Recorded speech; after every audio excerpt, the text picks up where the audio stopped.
Ooh, Temperature, you caused some drama between them.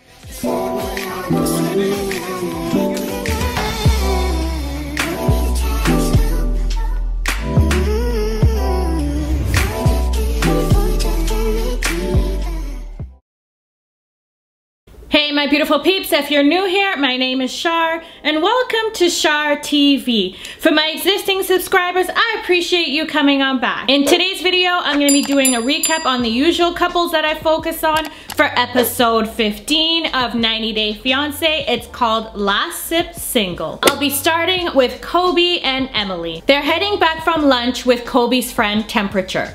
It didn't go so well. Now Temperature is telling Kobe how he has to be a little bit more firm with Emily because if he's too lenient, she's gonna expect that all the time. Now, of course, Emily wants to know what the men are talking about because they're talking in their language and of course she cannot understand. English in the car. We just had lunch with Kobe's friend, Temperature, who came to visit from Ohio for the wedding, and honestly, things got a little heated. He was talking to Kobe about like, oh, well, you're in control. You're the man. You know, we're from Cameroon. We take charge. You follow our lead. It's making her question how Kobe feels about her. But despite all that, she does want to invite Temperature back to the home so that she can show him how Kobe is living. So they're showing him around the home and he likes what he sees, but he does hope that Kobe's paperwork will be processed fast so that they can get their own place. He then mentions to Emily that it's not easy to be in a place where you don't know anybody, and then suggests that perhaps they should relocate to Columbus, Ohio, because there's a larger Cameroonian community. Now, you know, Miss Emily shut that right down and she didn't appreciate Temperature involving himself in their relationship. She said there's a lot going on with them right now and it's best that they stay with her parents. It's like I'm making decisions. Have you discussed that with Kobe already? Oh, you're just telling Kobe what you're going to do. And that does not sound right. Before coming to America, I didn't really think I was going to miss, like my community, my circle, but Temperature said a lot of things that made me to think a lot. That could, possibly change our future together, me and Emily. Kobe said to Emily that they're gonna chat about that, and what does she think? He said that right now she's the one that's making all the decisions and telling him what to do. Emily reiterated that hypothetically they're gonna stay there for 2 years. And then she said to him, oh what, you wanna get your green card and work permit and then move to Columbus? Did I say that? What you want? Did I say that? But I'm asking you. Man, I'm just so tired of fighting all the time. Remember, you're starting a new life now, right? Uh-huh. You're building a new family. With those two kids, you need to be in a new environment. Okay, wait, stop. You told him? Why would you do that? And Kobe said, what do you mean, why would I tell him? That's his friend. And she kindly reminded him that he wasn't to tell anybody. Kobe said, well, he's not just anybody. That's his friend, and she knew about him. And with that, Emily said, that's messed up, and stormed off. Ooh, Temperature, you caused some drama between them. Do you think he was wrong for all of that? Let me know. It's a new day, and it's a couple of days away from the wedding. Emily is in the living room, picking up Kobe's toys, and she stumbles upon Kobe's iPad. She decided to scroll through his iPad and notice some search results. The search results were of one-bedroom apartments that were located in Ohio. She put the iPad down and stormed off yet again. Oh, I smell trouble. I was upstairs, like picking stuff up, and I came across the iPad. I was like plugging it in, and there was like a search history for apartments in Ohio, like one-bedroom apartments. All right. So what's up with that? Well, I'm not the one who searched it, so I was just like wondering why you were searching up one-bedroom apartments, like really, like right before we get married. Kobe said, hold up. Well, why were you searching my iPad? And he wasn't really searching for apartments. He had a conversation with Temperature and considered moving to Ohio. So Temperature was kind enough to send him a link. Emily said that they're not moving to Ohio. She's uncomfortable because they have Kobe and she's pregnant, so she's uneasy about the thought of being away from her parents. Kobe said that they can talk about this later, and she said, no, we're gonna talk about this right now, real quick. It's just like, you haven't told me that. You never told me about Ohio before. I was just going through the link that Temperature sent me. Why would Temperature send you a 1-bedroom apartment? It's a link. Like, Temperature wants you to move there. He never said he wanted, like, all of us to move there. Come on. Honey, I want to move out here, but just know I'll never want to move without you guys.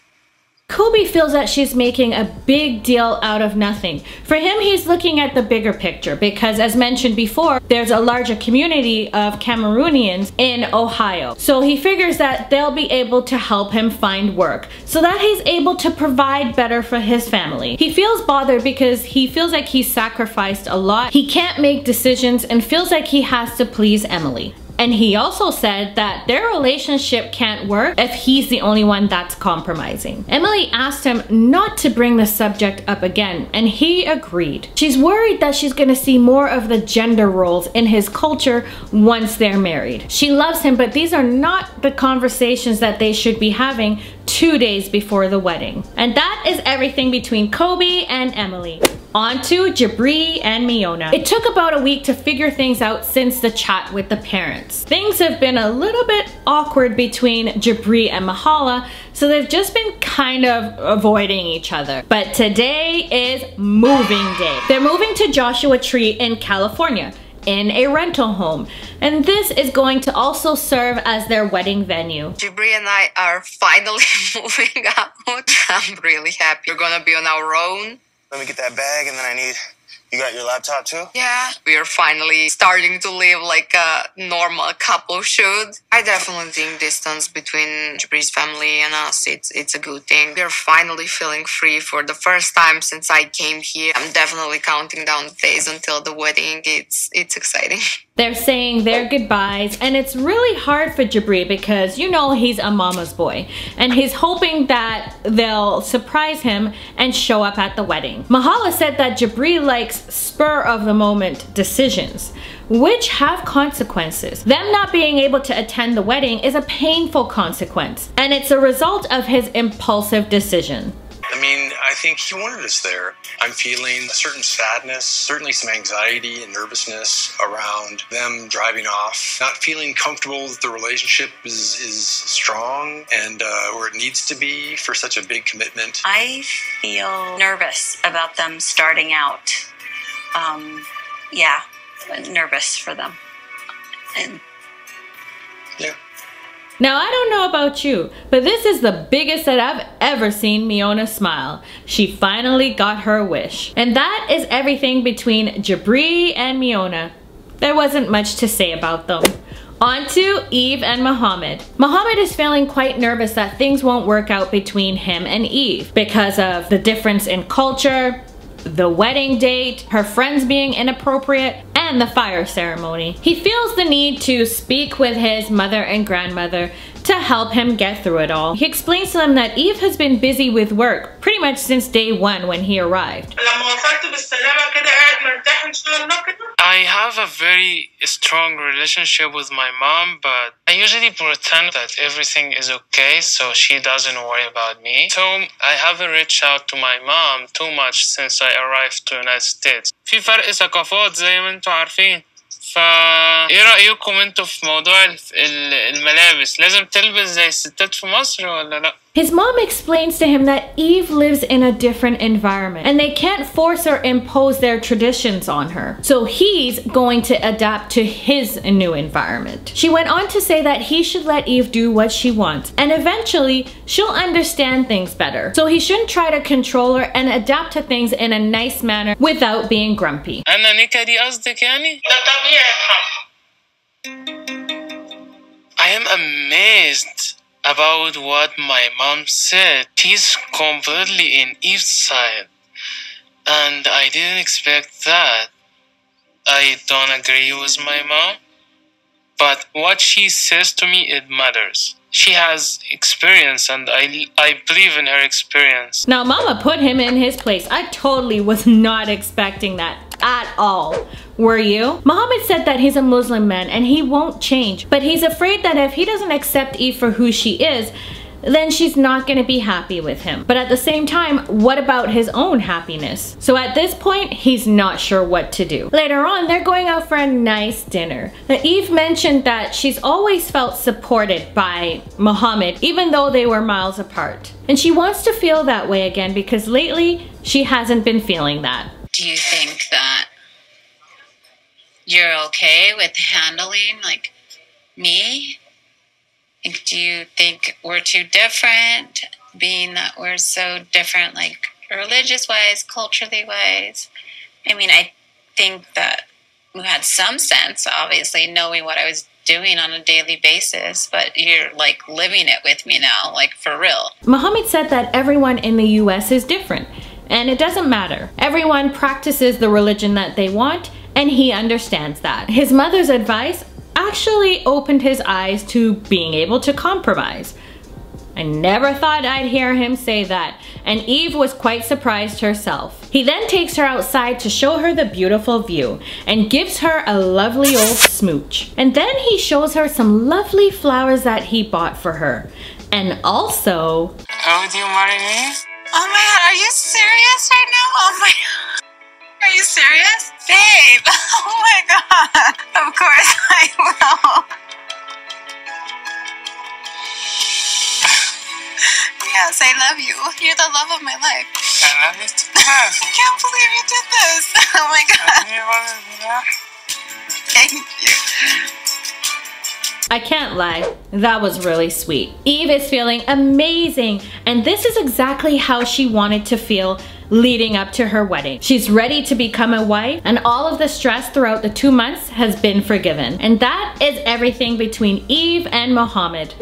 And that concludes my recap, my beautiful peeps. I hope that you enjoyed it. There was no Ari and Binyam this episode. We will see them next time. Now, as for Kobe and Emily, temperature really brought the heat. Now, I do agree that Kobe does have to grow some balls because he just lets Emily walk right over him. And it shouldn't necessarily be an I man, you woman thing. It should be about compromising on both ends. It can't be one-sided. As for Jibri and Miona, well, I guess she finally got her wish in moving to California.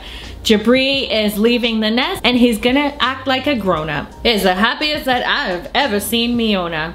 I do wish them the best of luck because we all know California is not cheap. As for Eve and Mohamed, the proposal was beautiful. He did a good job there. I don't care for him that much, but he did a good job. It is good that they're gonna start over and he is willing to compromise in his new environment. And I do hope it works out between them for her sake and also for Theron's as well, because I'm sure that the little guy is attached to Mohamed. That's all that I have to say about this crazy show. If you enjoyed my recap, give me a thumbs up. I definitely like to see that. If you have any comments, leave them down below. I'd love to see those too. If you haven't subscribed, I don't know what you're waiting for. Hit the red button and turn on your notifications so that you don't miss any of my videos. Now, I do see that some of my subscribers are like, hey, Char, I'm not getting your notifications for our videos. I don't know, perhaps you're gonna need to turn them off and back on again. I don't know, you know YouTube is always doing something sneaky. Always messing with my damn channel and others. Thank you for watching, my beautiful peeps, and I'll see you in my next video. Bye!